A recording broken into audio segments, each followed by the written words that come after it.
আমরা সিজনে যদি এই দুর্দান্ত রেসিপিটা যদি না বানিয়ে থাকেন, আমি বলবো অনেক অনেক মিস করবেন। আমার এই রেসিপিটা একবার হলো বাসায় বানিয়ে খেয়ে দেখবেন, মুখে লেগে থাকার মতো এই আচারটি। তো আমি আপনাদেরকে খুব সহজে আজকে ঝটপট করে বানিয়ে দেখাবো। আর আপনারা যদি এই আচারটি বাসায় একবার হলো বানিয়ে খেয়ে থাকেন, তাহলে কিন্তু এই আচারটির প্রেমে পড়ে যাবেন।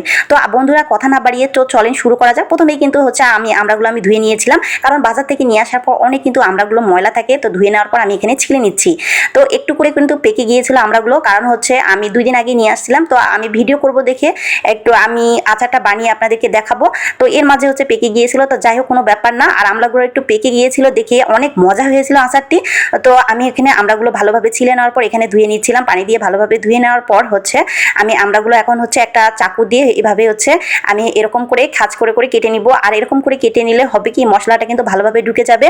আর আমি কিন্তু ছোট ছোট করে টুকরো করে নিই। আমি আমড়াগুলো কিন্তু গোটা গোটা করেই কিন্তু আজকে এই আচারটি করবো। তো যাই হোক, আমি এভাবে কেটে নিচ্ছি সবগুলো। আমার চাকু কাটতে গেলেও আমার হাত কেটে যায়, আমার ভয় লাগে। তো আমি এরকম করে কেটে নিচ্ছিলাম। আর আমড়ার মধ্যে একটু আমড়ার আচারটার মধ্যে একটু মশলা দিতে হবে। এই জন্য আমি মশলাটা এখানে তৈরি করে নিচ্ছিলাম। প্রথমে এখানে আমি 4টা শুকনা মরিচ দিয়ে নিয়েছি, তারপরে এলাচ, তারপর 2টা, তারপর লং 2টা, আর তারপরে দারচিনি, আর এখানে জিরা আর পাঁচফোড়ন, সবগুলো একটু ভালোভাবে টেলে নিয়ে একটু গুঁড়ো করে নিব।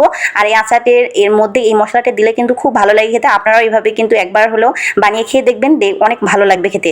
তো যাই হোক, প্রথমে আমি সরষের তেল দিয়ে দিলাম। সরষের তেল একটা কড়াইয়ের মধ্যে দেওয়ার পর এখানে 2টা শুকনা মরিচ দিয়ে দিলাম। তারপর গুড় দিলাম। এখানে গুড়ের বদলে চিনিও দিতে পারেন, কোনো সমস্যা নেই। আমার বাসায় গুড় ছিল, আমি গুড় দিয়ে আচারটি বানিয়ে ফেলতেছি। তো গুড় দিলে কিন্তু বেশি ভালো লাগে খেতে।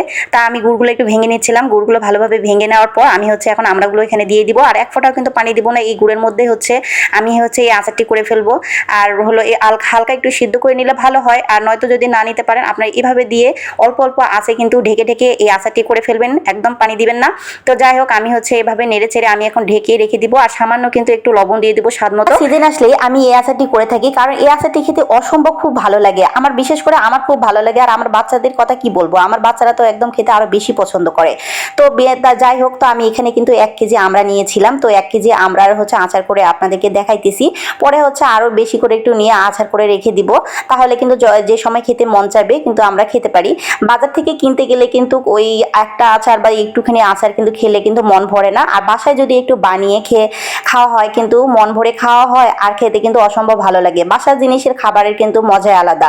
তারপরে কিন্তু মাঝে সাঝে কিন্তু বাইরে থেকে কিনে খেতে হয়, কেন বাইরের জিনিসও মাঝে মাঝে খেতে মন চায়। কারণ বাসায় খেতে খেতে ফির আবার বোরিং ফিল মনে হয়, যে বাইরে থেকে একটু কিনে খায়, অন্যরকম স্বাদ লাগে। তো যাই হোক, আমার এর মধ্যে আমি আচারটা কিন্তু একটু আমড়াটা ঢেকে ঢেকে কিন্তু রান্না করে ফেলেছিলাম। তারপর আমি মশলা গুঁড়ো করে রেখেছিলাম, ওই মশলাটা দিলাম। এখন নেড়ে ছেড়ে দেখেন কত পারফেক্টলি হয়ে গেছে।